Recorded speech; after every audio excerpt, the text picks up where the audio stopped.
Hello and I welcome you to Vigyan Recharge. Electricity की कहानी शुरू होती है थेल्स से। हाँ, वही थेल्स जिनकी थ्योरम 10वीं क्लास में डराती है। उसके बाद आए पेट्रस पेरेग्रिनस जिन्होंने बनाया पहला मैग्नेटिक कंपास। फिर आए विलियम गिलबर्ट जिन्होंने बनाया दुनिया का पहला इलेक्ट्रोस्कोप। अब ये थी पिछली वीडियो की समरी। पूरी कहानी को डिटेल में समझने के लिए पिछला पार्ट पहले देख लेना, नहीं तो आधी अधूरी कहानी से तालमेल बिठाने में दिक्कत आएगी। तो डॉक्टर विलियम गिलबर्ट के बाद आए निकोलो कैवियो, यानी एक और सख्त वैज्ञानिक। ये भाई साहब थे एक इंजीनियर और मैथमेटिशियन। अब इनके जीवन से जुड़ी 3 चीजें हमारे लिए जानना बहुत जरूरी हैं। पहली, इन्होंने जियोवानी बतिस्ता बालियानी के फॉलिंग ऑब्जेक्ट्स के एक्सपेरिमेंट को दोबारा किया। अब आप सोच रहे होंगे क्यों भाई, क्या पहली बार में ठीक से नहीं हुआ था? अरे ना रे, बात वो नहीं है, बल्कि ये भी उस एक्सपेरिमेंट पे अपना हाथ साफ करना चाहते थे। अब जब हम इतने गड़े मुर्दे उखाड़ ही रहे हैं तो चलो एक दो और सही। चलो आपको बताता हूँ जियोवानी बतिस्ता बालियानी के बारे में। बतिस्ता ने गैलिलियो के द्वारा टावर ऑफ पिसा के एक्सपेरिमेंट को दोबारा किया। गैलीलियो का एक्सपेरिमेंट भी बता देता हूँ चलो। अरे कोई ना, जब तक विज्ञान के तार एक दूसरे से ना जुड़े तब तक मजा कहाँ आता है। तो गैलीलियो ने पकाया एक ख्याली पुलाव, और इस ख्याली पुलाव ने समेटा एरिस्टोटल द्वारा फैलाए गए रायते को। देखो भैया, एरिस्टोटल ने कहा कि अगर आप 2 चीजों को ऊंचाई से गिराएं जिसमें एक भारी और दूसरी हल्की हो तो भारी वाली चीज जल्दी गिरेगी और उसके गिरने की रफ्तार उतनी ही ज्यादा होगी जितना ज्यादा उसका वजन होगा।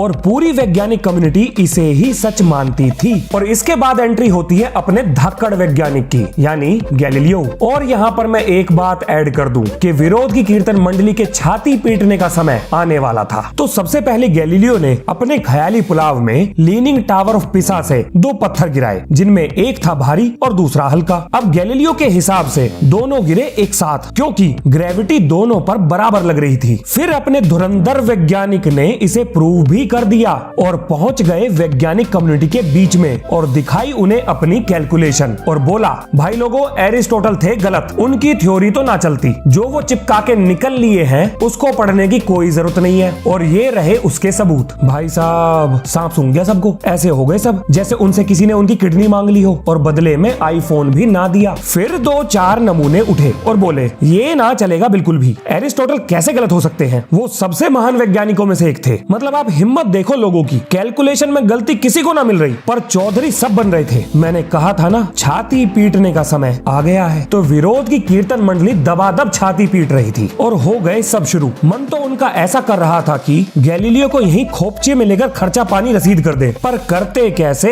बंदा था अपनी जगह बिल्कुल सही। अब इस घटना से अपन को यह सीख मिलती है कि ऊपर से गिरती हुई चीजों की रफ्तार उनके वजन पर निर्भर नहीं करती, बल्कि ग्रेविटी पर करती है। और मैं वैक्यूम केस की बात कर रहा हूँ, मतलब एयर रेजिस्टेंस छुट्टी पर है। अब इस घटना को जोड़ते हैं अपने दूसरे वैज्ञानिक बतिस्ता से। बतिस्ता ने सोचा, हम क्यों भेजें हवा को छुट्टी पर, क्यों ना हवा में घिरती और घूमती हुई चीजों पर हवा से पैदा होने वाले असर को देखा जाए। और यहाँ से शुरुआत हुई एयर रेजिस्टेंस की। उन्होंने पाया हवा में घूमती हुई चीजों का तापमान बढ़ जाता है, यानी हवा के घर्षण से पैदा होती है गर्मी। अब जिस किताब से मुझे ये जानकारी मिली है उसे खरीदने के बारे में भूल कर भी मत सोचना। मेरे जुगाड़ बहुत अच्छे हैं, तो मुझे पढ़ने के लिए किताब कहीं ना कहीं से मिल ही जाती है। अगर मेरे जुगाड़ बढ़िया ना होते तो ऐसी किताबों के चक्कर में घर घेर शायद किडनी भी गिरवी रखनी पड़ जाती। अरे मजाक में मत लो, मेरी बात को सीरियस ले लो। इस बार मैं सीरियस हूँ, रुको प्रूफ देता हूँ। इस किताब का PDF वर्जन ही सिर्फ 12,923 रुपए का है। तो ओरिजिनल बुक का अंदाजा आप खुद ही लगा लो। आपको क्या लगा मैं मजाक कर रहा हूँ? अरे ना रे, सीरियस चीजों के साथ ज्यादा मजाक नहीं करता मैं। चलो इनके बारे में एक और चीज जान लो। लॉ ऑफ एक्सेलरेशन भी इन्होंने ही दुनिया को समझाया था। देखो, लॉ ऑफ एक्सेलरेशन दिया था न्यूटन चचा ने, पर वो इसको आसान भाषा में स्पष्ट नहीं कर पाए। तो अपने सख्त वैज्ञानिक बतिस्ता ने प्रूफ के साथ लॉ ऑफ एक्सेलरेशन दुनिया को समझाया था। अब इनके बारे में बताने के लिए बहुत कुछ है, लेकिन हमें अपने टॉपिक से ज्यादा नहीं भटकना। विज्ञान इतना इंटरेस्टिंग है कि अगर मैं आपको सारी कहानियां सुनाने लग जाऊं तो शायद मेरा जीवन भी कम पड़ जाए। अगर आपको इनके बारे में और जानना है तो गूगल पर जाओ और लिखो what was the law of acceleration by Giovanni Battista Baliani, और पहले 4 लिंक पढ़ लो, आपका काम हो जाएगा। अच्छा, एक और चीज, आपने वेट और मास का अंतर किताबों में जरूर पढ़ा होगा, पर ये किसी ने नहीं बताया होगा कि आखिर ये कॉन्सेप्ट बनाने के लिए किसके गले में हार डाले। अरे कोई ना, मैं हूं ना,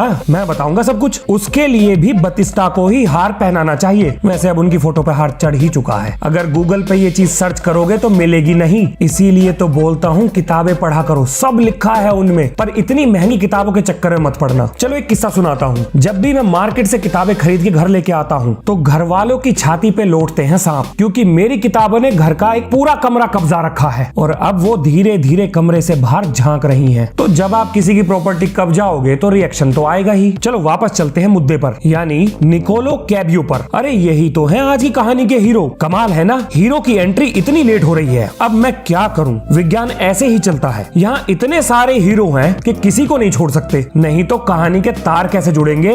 अब इन्होंने किए थे 3 काम। पहला, बतिस्ता और गैलीलियो के द्वारा किए गए एक्सपेरिमेंट्स को दोबारा किया। अब यहाँ से तो इन्हें कुछ खास हाथ ना लगा, पर इसके बाद इन्होंने जो किया और उसके बाद जो बताया, उससे वैज्ञानिकों के बीच आ गया भूचाल, क्योंकि बंदा था बिल्कुल सही। इनसे पहले सिर्फ ये माना जाता था कि चार्ज सिर्फ अट्रैक्ट कर सकते हैं, पर इन्होंने यह भी बताया कि चार्ज अट्रैक्ट ही नहीं बल्कि रिपेल भी कर सकते हैं। इन्होंने ये तो बता दिया कि चार्जेस रिपेल करते हैं और उसे साबित भी कर दिखाया, और अपनी एक्सप्लेनेशन में बोला कि जब एम्बर को जानवरों के फर के साथ रगड़ा गया तो चार्ज सिर्फ एम्बर पर ही नहीं बल्कि फर पर भी आया था, और अगर ऐसे 2 एम्बर को अलग अलग फर पर रगड़कर एक दूसरे के सामने लाया जाए तो वो करेंगे एक दूसरे को रिपेल। अब यहाँ तक तो सब ठीक था और वैज्ञानिक कम्युनिटी ने इनके द्वारा दिए गए प्रूफ देख भी लिए, यानी इस बार किसी ने छाती नहीं पीटी। अब हर बार अपनी छाती थोड़ी फोड़ेंगे, शायद पिछली बारी का दर्द अभी भी हो। चलो चलो मजाक बंद, सीरियस मैटर चल रहा है। अब बारी आती है चार्जेस के इस रिपेल बिहेवियर को एक्सप्लेन करने की। अब यहाँ अपना सख्त वैज्ञानिक कर गया झोल, जो किसी के पकड़ में भी नहीं आया, क्योंकि पहले किसी को इसके बारे में पता ही नहीं था। आओ बताता हूँ क्या था वो झोल। इन्होंने बोला कि जब एम्बर को फर के साथ रगड़ा गया तो एम्बर से छोटे छोटे कण जो आंखों से दिखाई नहीं दे सकते, वो निकलते हुए हवा को धक्का देते हैं, जिसकी वजह से पैदा होता है रिपल्शन। हालांकि आज हमें ये बात पता है कि ये झोल झाल वाली बात सही नहीं थी, पर जरा सोचिए हमारी किताबों में लिखी एक एक बात के पीछे कितने वैज्ञानिकों की जीवन भर की मेहनत लगी है, पर हमें ये सारी बातें बताई नहीं जाती। पर कोई ना, मैं बैठा तो हूँ,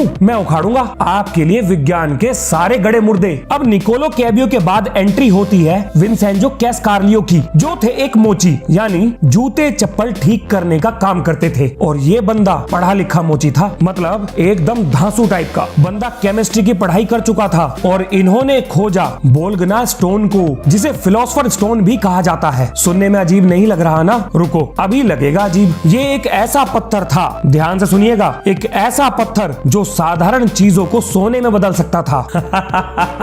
welcome to the real story of electricity. जानेंगे इसकी सच्चाई से जुड़ी पूरी कहानी नेक्स्ट पार्ट में। अब आपके लिए 2 लाइनें। जीतूंगा मैं, ये खुद से वादा करो। जितना सोचते हो कोशिश उससे ज्यादा करो। तकदीर भी रूठे पर हिम्मत ना टूटे। मजबूत इतना अपना इरादा करो। मिलते हैं नेक्स्ट वीडियो में। जय हिंद, जय भारत।